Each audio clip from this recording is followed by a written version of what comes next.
Olá, meus amigos, tudo bem? Aqui quem vos fala é o professor Biel, professor de História Geral e também de História do Brasil. Eu queria deixar algumas dicas para vocês que vão fazer a prova do Enem sobre os principais temas que têm caído nessa prova. Segundo o site e o curso Poliedro, em História Geral o que tem mais caído é Grécia e Roma, Baixa Idade Média e Segunda Guerra Mundial. Sobre a sociedade grega e a sociedade romana, as sociedades clássicas, é interessante a gente lembrar que todas as duas se formaram a partir de modo de produção escravista.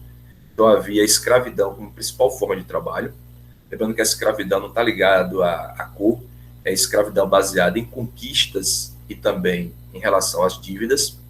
No caso da sociedade grega, é interessante você lembrar da questão filosófica, né, como o pensamento filosófico grego chega até nós através de Sócrates, Platão, Aristóteles, alguns desses nomes.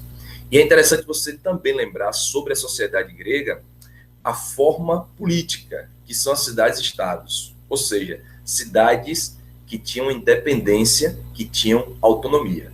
Sobre o mundo romano, é interessante você ter uma visão aprofundada, principalmente sobre a lei das 12 tábuas, que é o direito público romano, que é um legado importantíssimo para a sociedade mundial e, claro, a sociedade atual. Sobre a Baixa Idade Média, vamos lembrar, a Baixa Idade Média é um período de transição entre o mundo feudal e o capitalismo. É na Baixa Idade Média que começa a aparecer o renascimento comercial na Europa, porque durante a sociedade feudal essa relação comercial ficou bem pequena, era uma sociedade muito mais rural. É na Baixa Idade Média que nós temos a expansão do sistema capitalista, o renascimento das cidades, ao mesmo tempo o renascimento cultural.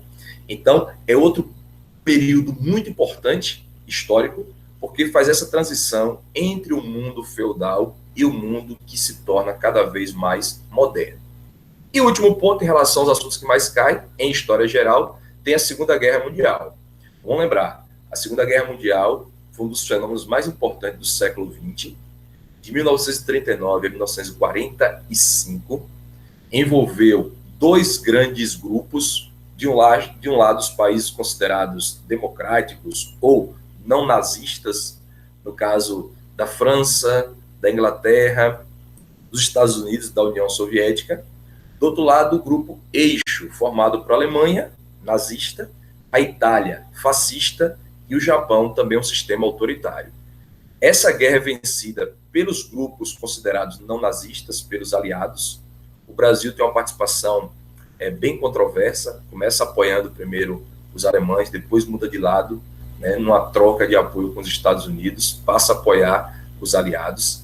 E é interessante notar que a Segunda Guerra Mundial, ela massacra mais de 60 milhões de pessoas e ela tem como consequência o início da Guerra Fria, que é um confronto ideológico, político e econômico entre o capitalismo norte-americano versus o socialismo da União Soviética. Outra coisa é que pós a Segunda Guerra Mundial nós temos a possibilidade da descolonização dos países africanos em massa, isso porque muitos países que participaram da Segunda Guerra Mundial já não tinham mais condições de dominar os povos africanos como dominavam anteriormente. Eu estou falando principalmente aí de Alemanha, de Itália, né, de França, Inglaterra. Então, são tópicos importantes sobre esse novo mundo que aparece pós a Segunda Guerra Mundial. Outro ponto é os elementos que caem sobre a história do Brasil. No caso da história do Brasil, os assuntos que mais caem são Segundo Reinado, República Velha e Era Vargas. Vamos lembrar, o Segundo Reinado é um período extenso. Começa em 1840, com o golpe da maioridade. Dom Pedro II assume o poder ainda jovem, de 14 a 15 anos. É um golpe dado pelos políticos do Partido Liberal, que o colocou no poder. Ele governa até 1889.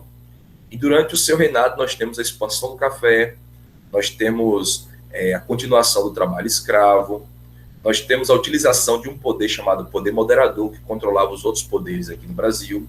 O Brasil era um país absolutista, mas ao mesmo tempo nós temos durante o segundo reinado a mudança, por exemplo, do trabalho, A escravidão acaba em 1888, muito por questões vinculadas ao capitalismo, mas aí você tem a transição para um trabalho ligado aos imigrantes.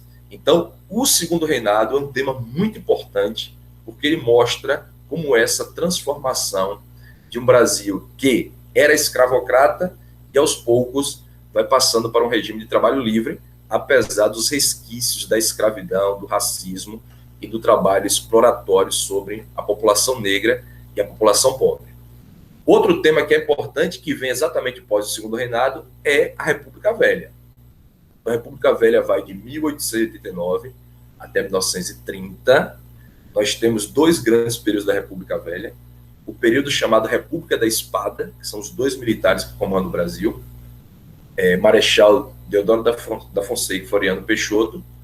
E nós temos o período que as oligarquias, principalmente São Paulo e Minas Gerais, através da política do café com leite, dominam o poder político no Brasil. Lembrando que em alguns momentos a prova do Enem trabalha a questão da historiografia. Por exemplo, a gente fala política do café com leite, São Paulo e Minas, mas não quer dizer que essa política era uma política que não tinha conflitos, não tinha problemas. Então é bom a gente analisar isso. Por isso que é bom você focar muito no texto, o que é que o texto quer. O texto pode estar falando da República Velha, mas ele quer um novo olhar sobre a República Velha. Não aquele olhar que é sempre discutido nos livros, mas um olhar mais aprofundado. Outro ponto também importante da República Velha é que nós temos vários movimentos sociais nesse período. Movimentos tanto na zona rural quanto na zona urbana. Na zona rural, Canudos, Contestado, movimentos de crítica à exploração, ao latifúndio. Ou nós temos também na zona urbana, a Greve 17, movimento de trabalhadores, que querem melhores condições de trabalho. Temos o movimento dos militares, o tenentismo, que quer uma sociedade com menor grau de corrupção. Então, a República Velha também é um prato cheio para a nossa discussão. E todos sabem que o fim da República Velha acontece exatamente quando se inicia a chamada Era Vargas. Então, vamos lembrar, pessoal. A Era Vargas começa de 30 até 45, o primeiro momento de Vargas no poder. Depois ele volta lá na década de 50, mas geralmente cobra-se esse período de 30 a 45. No período da República Velha, o Brasil se focava muito na produção de café.